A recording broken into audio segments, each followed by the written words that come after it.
In the Haftorah for this week, Parshat Tazria-Metzora, we read a fascinating story about 4 Metzoraim, 4 men who were afflicted with the disease of Tzara, a type of leprosy. And they are outside of the city. They are outcasts. They are not allowed into the city being the capital city of Samaria, Shomron. And within the city, the people are starving. There's a famine, there's a siege. The enemy, Aram, have come and are threatening to attack the people who are living in the city. This is the capital city of the 10 tribes, the northern kingdom of Israel.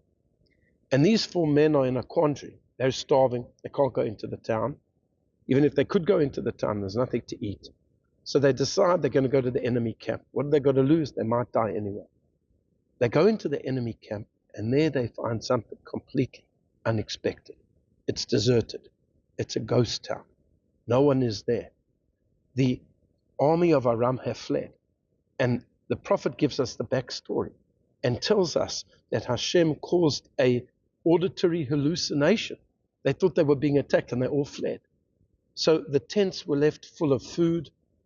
The camels were there, the donkeys were there, the horses were there, everything was there. And the Metzoraim, the lepers, went into one tent, and they ate and they drank and they feasted, and there were all types of precious objects there of gold and silver, and they took whatever they wanted. And then they were struck by a moral question. And they thought to themselves, we could carry on eating and drinking and looting and plundering, but there's a whole city there that is dying of hunger. And what they said to one another is, Yom Besorahu. This is a day of good tidings. How can we keep it to ourselves? How can we wait until tomorrow we'll be considered to be sinners? So they decided to be bigger people, and they went to the city. They got the attention of the guard, and the guard eventually got the message to the king.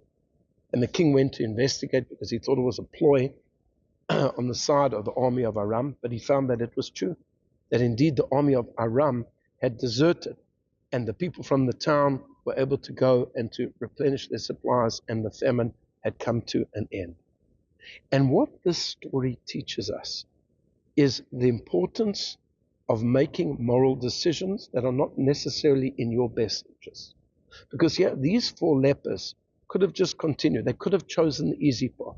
The easy path would have been to take whatever they needed, to run, to flee, and to start their life. Or they could go back to the city. This was the harder decision, because after all, they were outcasts. And by going to the city, that would mean less for them, because the people in the city were going to come and take them. But they decided to be the bigger people. They decided not to think of themselves, and instead to go to the city.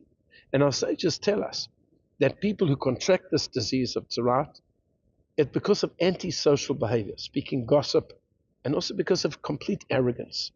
And here, they rehabilitated themselves. They were humble. And instead of just thinking about themselves, they went to save the city. This is such an important lesson for us, because in life, we are often confronted with these choices. The one choice is easy. It doesn't ask much of us.